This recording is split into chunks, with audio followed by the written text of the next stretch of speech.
Depuis 1973, la France est en crise. Nous passons de crise en crise en crise, etc. Je vis en Asie. Je vous assure qu'il n'y a aucune crise en Asie, que la croissance est tout à fait satisfaisante, qu'il y a eu 2 milliards de gens qui sont passés d'un niveau de pauvreté absolu à un niveau de vie tout à fait satisfaisant en l'espace de 10 ans.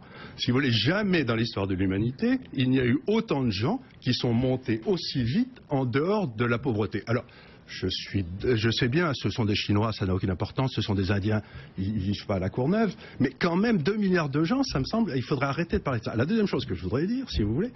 Pour marquer une pause, allez-y rapidement. Oui, si vous voulez, c'est que cette absence de crise aussi, elle existe en Angleterre. La croissance en Angleterre est aux alentours de 4%, merci, 3,5%, ça va très bien. La Suède va très bien, merci. Le Danemark va très bien. Tous les pays qui vont bien sont en dehors de la zone euro. Le premier livre que j'ai écrit, c'était un livre pour dire l'euro va tuer l'Europe.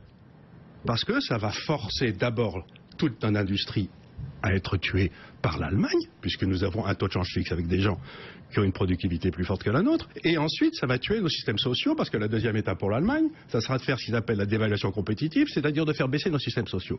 C'est inacceptable. Le taux de croissance de la France, de l'Italie et de l'Allemagne était le même de 1960 à 2000.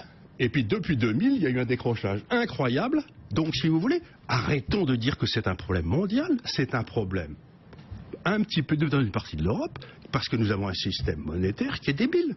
Mais arrêtons de dire qu'il n'y a pas de solution.